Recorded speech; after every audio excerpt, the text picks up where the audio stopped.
So as a bridge to move from our discussion of political culture to ethnicity and nationalism, I want to go back to what we talked about a couple days ago, well, in the last class, about state building.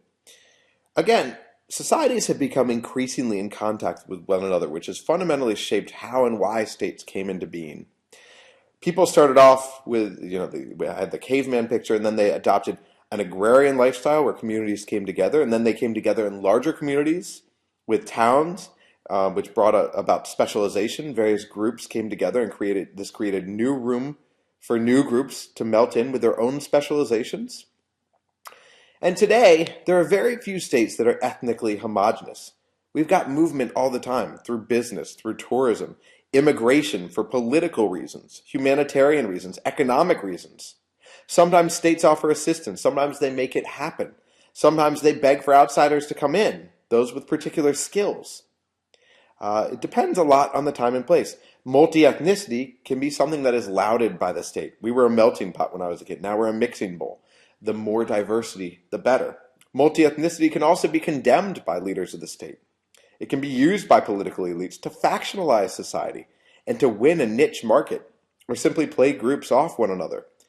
So some countries allowing immigration demand full assimilation. It's hard to meet these standards to get their citizens' rights.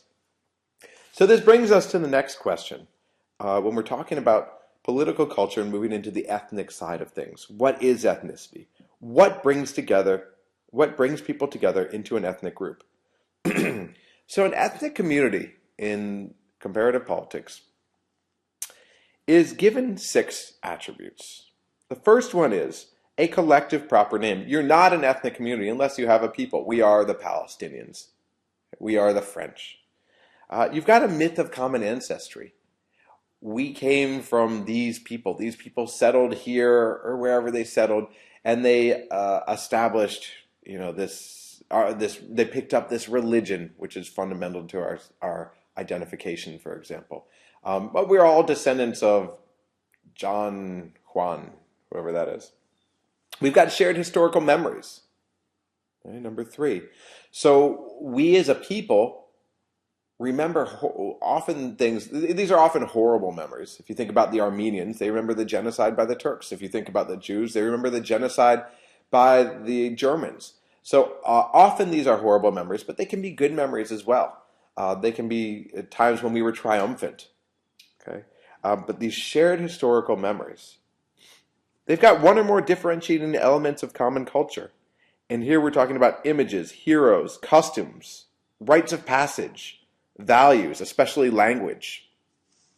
Okay? Language is a big one. So we are French because we speak French.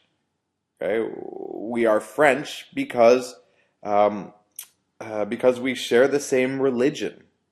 We're French because we share the same customs. We eat bread and chocolate in the morning.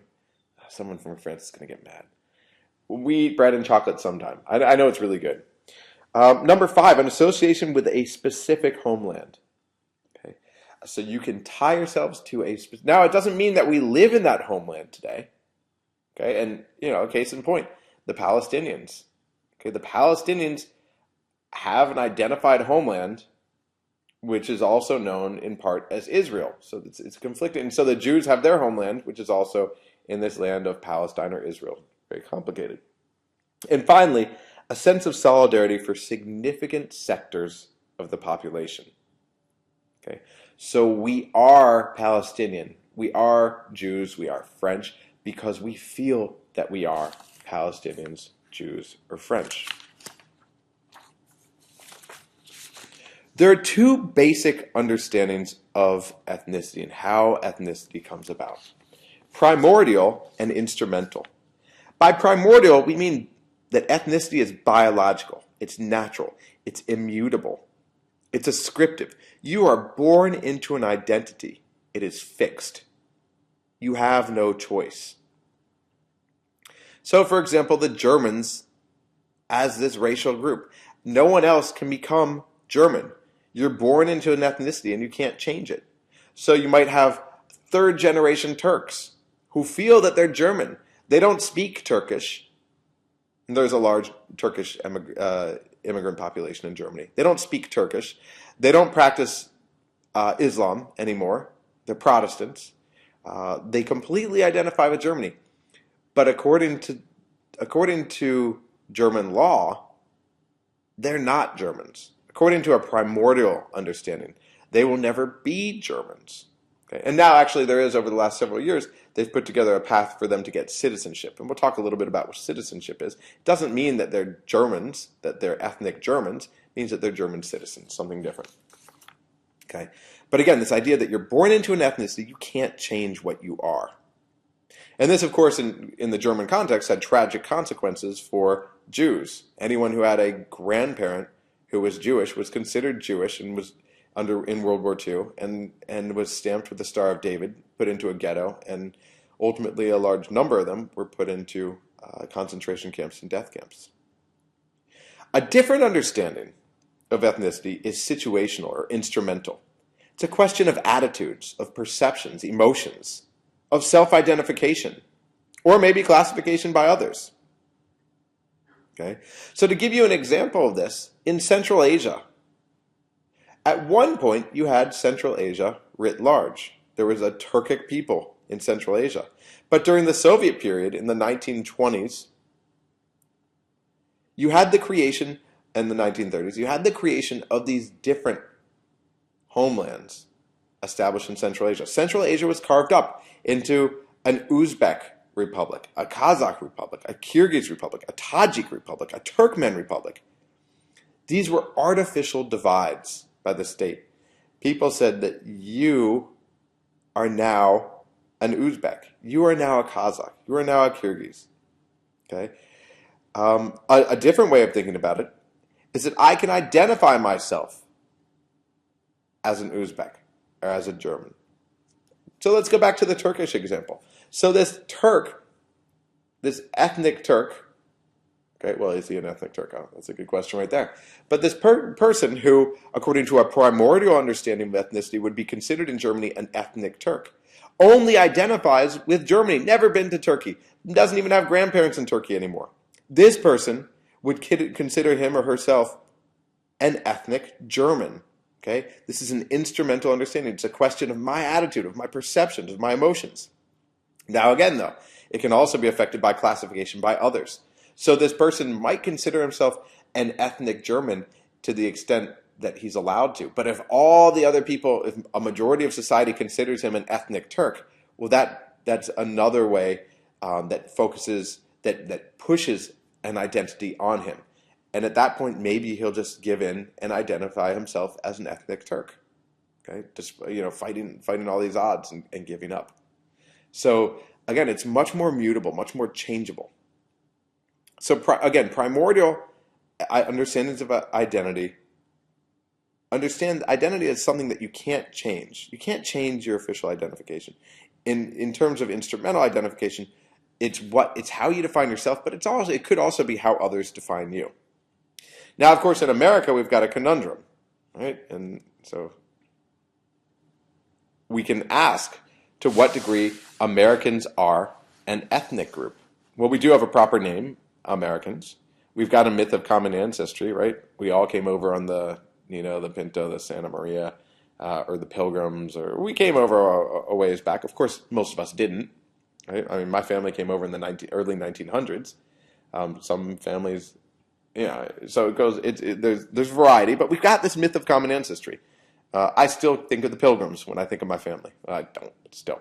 Shared historical memories, right? Okay, so this would also, we could talk about the Revolutionary War, of course, the Civil War. Okay? Again, often these are bad memories. One or more differentiating elements of common culture. Do we have that as Americans? We do have our heroes. We've got our customs, right? I just mentioned one. We like to put our feet up on the desk. We've got our heroes. George Washington is a hero. Paul Revere is a hero. We've got rites of passage. When you're 16, you get a driver's license. Okay. All these things we've got. We've got a common language, English, debatable. Okay. We've got an association with a specific homeland, right? The 48 states plus Alaska and Hawaii. Do we have a sense of solidarity for significant sectors of the population? Yeah, lots of people feel themselves Americans. So this is actually it works well with the idea of ethnic community, but it actually fails in a lot of ways. So here's a picture of my daughter to help highlight this. My wife is Polish. I'm American. Is she Polish American? Once you start hyphenating things, then that raises the question of where your ethnic loyalty lies. Right? If it runs in the blood, primordial understanding of ethnicity, geez, I don't know. I guess by blood, she's actually an American and a Pole. But in terms of our understanding of ethnicity in America, this raises lots of questions. What is an Italian American? Okay. Can we have an ethnic group that's composed of multiple ethnic groups? Are we a supra-ethnic group? In most easier cases, a Pole, someone who's born Polish. Okay, they speak the Polish language. They have the common characteristics, customs and historical memories, a collective name, all these sorts of things. That's a much more straightforward case. The American case is a tough one. Now, all this brings us to the question of national identity. National identity is defined as an institution that binds people together through a common set of political aspirations, and especially self-government. This is the transformation from ethnicity to nation. It's a politicized form of ethnicity. That's all we're talking about when we're talking about nations. Nations are politicized ethnic groups. When ethnic groups have a political agenda. Ethnic groups acquire national identity to fight the status quo and often to demand self-rule or a degree of self-rule. Now, it might not be. They might just be demanding, for example, the ability to publish newspapers in their own language. That's a national aspiration. That's when they move from an ethnic group to a national group. In other words, they have a political agenda. Oftentimes, nations will want their own autonomy, autonomous area. Or they'll want their own state. They'll want sovereignty over a given territory. This is where you have national conflicts. Well, I'm jumping ahead here. So nationalism is loyalty and devotion to a nation, especially a sense of national consciousness, exalting one nation above all others, and placing primary emphasis on the promotion of this culture and interests, as opposed to those of other nations or supranational groups. Nationalism can be benign, can be malevolent. Malevolent. There we go, sorry.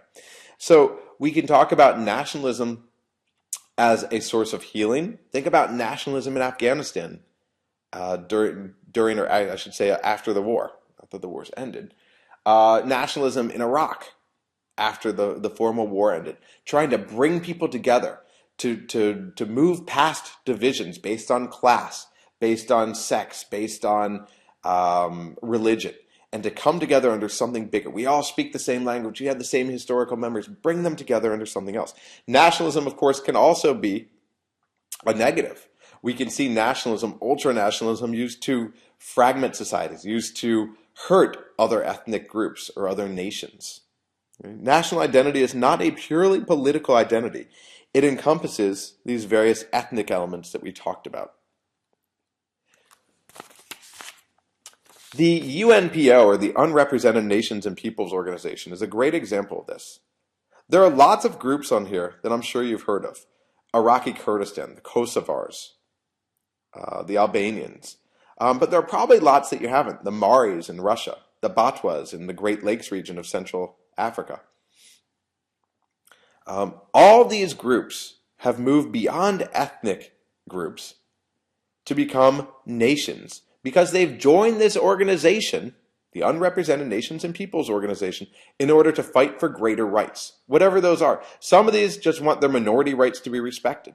Some of them want all-out sovereignty. They want to break away from the state in which they live.